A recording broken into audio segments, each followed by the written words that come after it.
When it comes to adding amplifiers to your Jeep Wrangler JL or Gladiator JT, you are going to want to use high quality power wire to provide ground and power for your amplifiers, but you're also going to want to have a good plan for how to properly route the wires in this vehicle. I'm Mark from the YouTube channel CarAudioFabrication here today on behalf of JL Audio to help walk you through the process of installing a power wire for an amplifier in this vehicle. For the installation of our amplifier power wiring, we want to make sure that we use a high quality oxygen-free copper wire. In this case, I'm going to be going with this wiring kit from JL Audio. This particular wiring kit includes terminals that are already attached to our wiring for ease of installation, along with several additional items that we're going to need throughout our install. In order to make the connection from our battery into the cabin and to our amplifiers, we first need to prep our wiring path. Anytime we are making an aftermarket connection to the battery, we want to make sure that we use a fuse. This way, if the wire connection going into the vehicle were to short circuit, it will simply just blow the fuse. For holding your fuses, I recommend this custom bracket here. This is made by JL Audio, and this is their fuse holder bracket. There's a separate video fully detailing the installation of this accessory if you would like to learn more. So this covers our connection from the fuse block to the battery.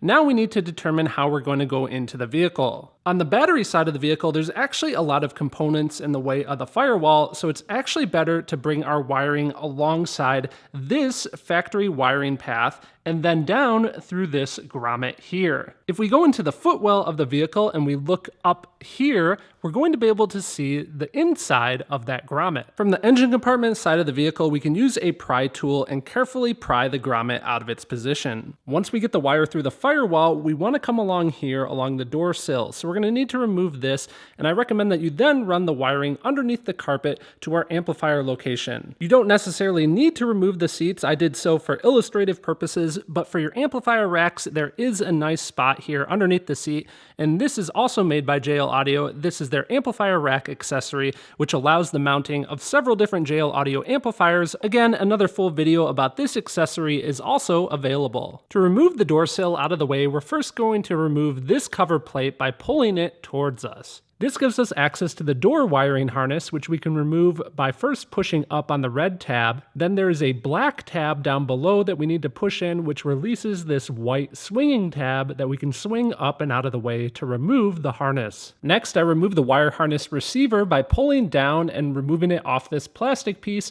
and this allows me to then access this 10mm nut that I can remove as well. Now I can remove the door sill cover, and the trick here is not to pull up on it, but rather to push towards the inside of the vehicle. You can see these connectors here. These are where that panel connects in, so you can tell why you have to push towards the inside. The final prep to do is to drill a hole through the grommet that matches the outside size of the wire. From here, the install of the wire is easy. We will simply use zip ties to secure the wire in several places as we go along our wiring path. It's always a good idea to add wire loom or wire wrap to the outside of our wires in order to protect them from the heat of the engine compartment. Once the wiring is completely connected and installed with the amplifiers inside the vehicle, we can then add the fuses to our fuse blocks and make the final connection at the positive battery terminal. Don't forget to learn more about the JL Audio Stealthbox fuse mounting bracket, the amplifier mounting brackets, and the subwoofer enclosure, all of which are made to perfectly fit this vehicle platform. Be sure to watch the other JL Audio Help Center videos and learn more at the links on this page. On behalf of JL Audio, thank you for watching.